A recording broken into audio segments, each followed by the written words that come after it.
नमस्कार दोस्तों, आज की वीडियो में हम कवर करेंगे वीकली करंट अफेयर सितंबर और अक्टूबर का, जहां हम कुछ क्वेश्चन सितंबर से लेंगे, सितंबर के आखिरी वीक से, और कुछ क्वेश्चन रहेंगे हमारे 6 अक्टूबर से पहले तक के। तो दोस्तों, अगर आप भी जानना चाहते हैं करंट अफेयर इस हफ्ते का और इससे पिछले वाले हफ्ते का, तो वीडियो में अंत तक जरूर से बने रहें। तो चलिए स्टार्ट करते हैं आज का पहला क्वेश्चन। आज का हमारा पहला प्रश्न कहता है, हाल ही में BRO यानी कि बॉर्डर रोड ऑर्गेनाइजेशन के नए चीफ कौन बने। तो दोस्तों, जो बॉर्डर रोड ऑर्गेनाइजेशन है उसके जो नए चीफ बनाए गए हैं वो बनाया गया है ऑप्शन ए, रघु श्रीनिवासन को बॉर्डर रोड ऑर्गेनाइजेशन का नया चीफ बनाया गया है। तो दोस्तों, अगर बॉर्डर रोड ऑर्गेनाइजेशन के बारे में जाने तो बॉर्डर रोड ऑर्गेनाइजेशन की स्थापना सन 1960 में की गई। वहीं इसका मुख्यालय नई दिल्ली में स्थित है। यह किस मंत्रालय के अंतर्गत आता है? तो यह रक्षा मंत्रालय के अंतर्गत आता है। वहीं इसका 28वां चीफ कौन बना है? तो रघु श्रीनिवासन इसके 28वें चीफ बने हैं। वहीं रक्षा मंत्रालय के रक्षा मंत्री कौन है? तो राजनाथ सिंह रक्षा मंत्रालय के रक्षा मंत्री हैं। ठीक है दोस्तों, हमारे रक्षा मंत्री कौन है? तो राजनाथ सिंह हमारे रक्षा मंत्री हैं। ये हो जाते हैं इसके इंपोर्टेंट टॉपिक। वहीं अगर बात करें BRO के नए चीफ, तो वो थे रघु श्रीनिवासन। ठीक है, तो आज का हमारा दूसरा प्रश्न जो कहता है वो कहता है, हाल ही में पियरे, फ्रैंक और एनी को किस क्षेत्र में नोबेल पुरस्कार दिया जाएगा। तो पियरे, फ्रैंक और एनी क्या है? तो ये वैज्ञानिक है। वहीं इन्हें फिजिक्स यानी कि भौतिकी के क्षेत्र में नोबेल पुरस्कार दिया जाएगा। ठीक है दोस्तों, वहीं ये कब दिया जाएगा? तो 10 दिसंबर को इसको दिया जाना है। ठीक है, वहीं अगर बात करें कि इन्हें किस क्षेत्र में नोबेल पुरस्कार मिल रहा है, तो यह तीनों वैज्ञानिकों यह पुरस्कार विभाजन सेकंड यानी कि एटो सेकंड, जो कि समय की सबसे छोटी इकाई है, उसके लिए यानी कि एटो सेकंड के सबसे छोटे परमाणुओं को देखने के लिए दिया जा रहा है। यानी कि एटो सेकंड की खोज इन्होंने की थी, तो जिस कारण किसको देखने के लिए? परमाणु को देखने के लिए, जिस कारण उन्हें यह पुरस्कार दिया जाएगा। ठीक है, यह कहता है इसका इंपोर्टेंट पॉइंट की बात करें तो इंपोर्टेंट पॉइंट कहता है, फिजिक्स में 2 बार नोबेल पुरस्कार किसे मिला है। तो फिजिक्स में जो 2 बार नोबेल पुरस्कार है वो जॉन बार्डिंग वैज्ञानिक को मिला है। ठीक है, जॉन बार्डिंग को सन 1956 और उसके बाद सन 1977 में 2 बार नोबेल पुरस्कार के लिए नॉमिनेट किए गए हैं, वहीं मिला भी है। ठीक है, अगर नोबेल पुरस्कार की बात करें तो नोबेल पुरस्कार सन 1901 में शुरू हुआ। किसकी याद में शुरू किया गया? तो अल्फ्रेड नोबेल, जो कि वैज्ञानिक थे, उनकी याद में शुरू किया गया। वहीं नोबेल पुरस्कार कितने क्षेत्रों में दिया जाता है? तो यह मुख्य 6 क्षेत्रों में दिया जाता है, जिनके नाम है चिकित्सा यानी कि मेडिसिन, भौतिकी यानी कि फिजिक्स, रसायन यानी कि केमिस्ट्री, साहित्य यानी कि लिटरेचर, अर्थशास्त्र यानी कि इकोनॉमिक्स और शांति यानी कि पीस के क्षेत्र में, इन 6 क्षेत्रों में यह पुरस्कार दिया जाता है। वहीं अगर बात करेंगे भारत में प्रथम नोबेल पुरस्कार किसे मिला, तो रविंद्रनाथ टैगोर यानी कि हमारे जो राष्ट्रीय गान निर्माता है, उन्हें यह पुरस्कार मिला था, रविंद्रनाथ टैगोर को। ठीक है दोस्तों, ये हो जाते हैं इसके इंपोर्टेंट पॉइंट। तीसरा प्रश्न जो कहता है वो कहता है, 19वें एशियन खेलों में नीरज चोपड़ा ने कौन सा पदक जीता है, यानी कि नीरज चोपड़ा कौन सा पदक जीतने वाला खिलाड़ी बना। तो इसका राइट आंसर है गोल्ड। नीरज चोपड़ा ने जेवलिन में गोल्ड मेडल जीता है। वहीं नीरज चोपड़ा क्या खेलते हैं? तो यह खेलते हैं भाला। ठीक है, वहीं अगर बात करें एशियन गेम का कौन सा संस्करण है, तो 19वां संस्करण चल रहा है, जो कि कब से कब तक है? 23 सितंबर से यह होने वाला है 8 अक्टूबर तक। ठीक है, 8 अक्टूबर तक ये होने वाला है। इसके अलावा बात करें कि इसका होस्ट यानी कि मेजबानी कौन कर रहा है, तो चाइना इसकी मेजबानी कर रहा है। वहीं ये 2022 में होने वाले थे, पर किसी कारण से यह नहीं हो पाए, जिस कारण यह 2023 में हो रहे हैं। वहीं अगर बात करें एशियन गेम्स की, तो एशियन गेम्स कब स्टार्ट हुए? तो 1951 में एशियन गेम स्टार्ट हुए थे। वहीं ये कहां से स्टार्ट हुए? तो नई दिल्ली, इंडिया से स्टार्ट हुए थे। वहीं भारत इन्हें कितनी बार होस्ट कर चुका है? तो भारत मुख्य 2 बार होस्ट कर चुका है। एक कर चुका है 1951 जब स्टार्ट हुए थे, वहीं दूसरी बार इसने किया था 1982 में। ठीक है, यह 2 बार भारत इसे होस्ट कर चुका है। अगर बात करें इंडिया की, तो नीरज चोपड़ा लगातार 2 बार एशियन खेलों में स्वर्ण पदक लाने वाले खिलाड़ी बने हैं। किसमें? भाला फेंक में। तो पहली बार यह लाए थे 2018 में। ठीक है, वहीं अब ला चुके हैं 2022 में। ठीक है, इसके अलावा नीरज चोपड़ा ओलंपिक में भी गोल्ड ला चुके हैं इंडिया के लिए। वहीं अगर बात करें एशियन गेम में जेवलिन में इंडिया की तरफ से सिल्वर कौन लाया 2023 में? तो किशोर कुमार जैना सिल्वर लाए हैं। इसके अलावा महिला में गोल्ड कौन लाई है?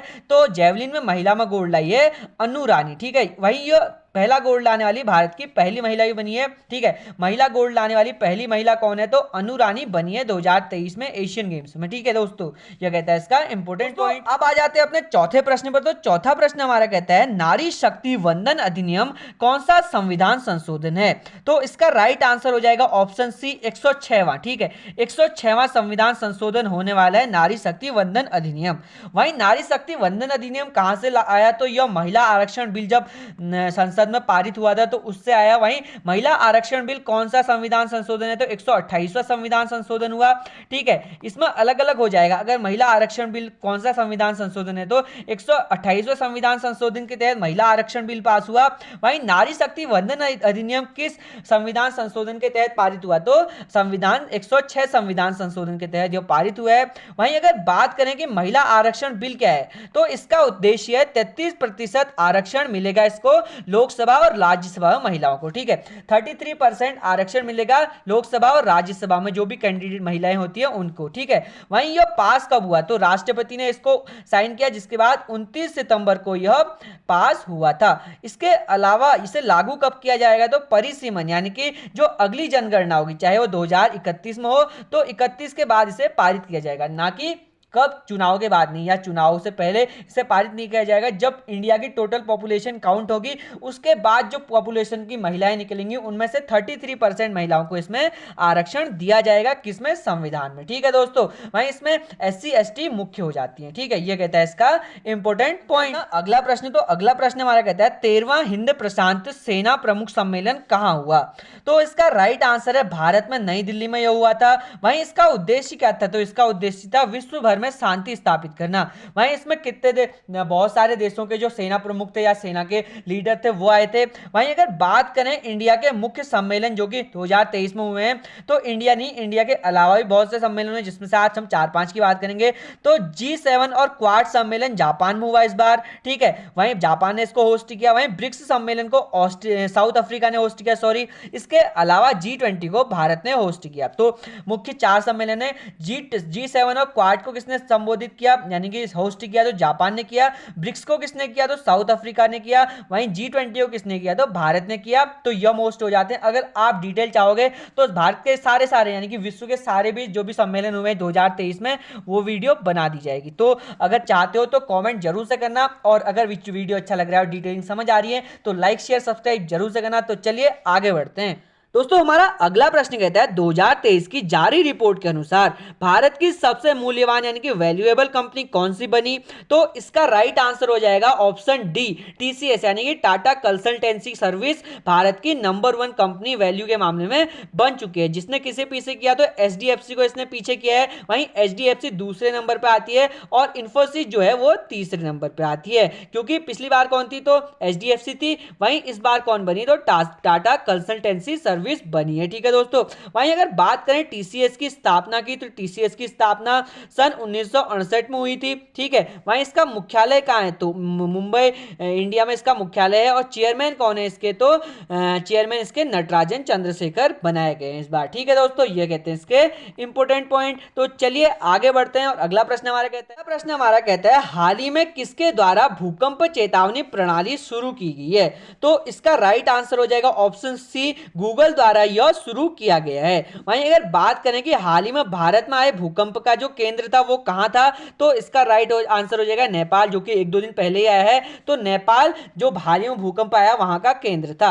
वहीं अगर बात करें गूगल की, तो गूगल की स्थापना हुई थी सन 1998 में। वहीं इसके CEO कौन है, तो भारतीय मूल के सुंदर पिचाई इसके CEO हैं। वहीं इसका फाउंडर कौन है, तो लैरी पेज और संगाई ब्रिन इसके फाउंडर हैं। ठीक है दोस्तों, यह कहता है इसका इंपोर्टेंट पॉइंट। तो चलिए आगे बढ़ते हैं और जानते हैं अपना अगला प्रश्न। आज का हमारा अगला प्रश्न कहता है हाल ही में Dada Saheb Phalke life time achievement पुरस्कार से किसे सम्मानित किया गया, तो इसका राइट आंसर हो जाएगा ऑप्शन बी, वहीदा रहमान को इससे सम्मानित किया गया। वहीं अगर जाने दादा साहेब फाल्के पुरस्कार क्या होता है, तो यह सिनेमा के क्षेत्र में दिया जाने वाला भारत का सबसे बड़ा पुरस्कार है, जिसे फादर ऑफ इंडियन सिनेमा भी कहा जाता है। यानी कि दादा साहेब को फादर ऑफ इंडियन सिनेमा भी कहा जाता है, क्योंकि इनके द्वारा ही सन 1913 में सिनेमा की शुरुआत की गई थी। वहीं इनकी पहली मूवी कौन थी, तो राजा हरिश्चंद्र, जो कि बहुत ही पॉपुलर और पुरानी मूवी यानी कि पहली मूवी है भारत की, तो इन्होंने ही बनाई थी, जिस कारण दादा साहेब फाल्के पुरस्कार सिनेमा के क्षेत्र में दिया जाता है। वहीं अगर बात करें दादा साहेब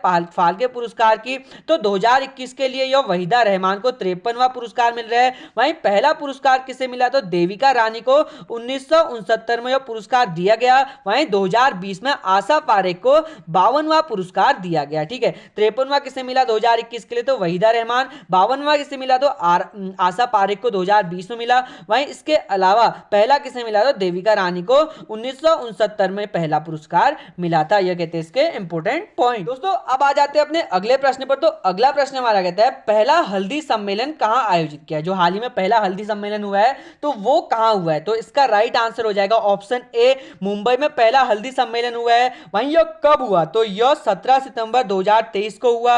वहीं इसका उद्घाटन किसने किया, तो महाराष्ट्र के मुख्यमंत्री एकनाथ शिंदे द्वारा इसका उद्घाटन यानी कि इससे शुरू किया गया है। वहीं इसके अलावा इसके उद्देश्य क्या थे, तो हल्दी हमारे शरीर के लिए हमारी बहुत सी चीजों को दूर करता है यानी कि मेडिसिन के रूप में कार्य करता है। तो इसका उद्देश्य जो था वो था हल्दी उद्योगों को आगे बढ़ाना और उसके मार्ग में आ रही चुनौतियों को भी दूर करना इसका मुख्य उद्देश्य था। ठीक है दोस्तों, यह कहता है इसका इंपोर्टेंट आखिरी टॉपिक पर। तो आखिरी टॉपिक हमारा कहता है भारत का पहला सोलर साइकिल ट्रैक कहां बनाया गया है। तो इसका राइट आंसर हो जाएगा हैदराबाद में। ठीक है, हैदराबाद में बनाया गया है। वहीं यह किससे लिया गया है, तो साउथ कोरिया से इससे इंस्पायर होकर लिया गया है। वहीं अगर बात करें इस ट्रैक की लंबाई की, तो 23 किलोमीटर इस ट्रैक की लंबाई है।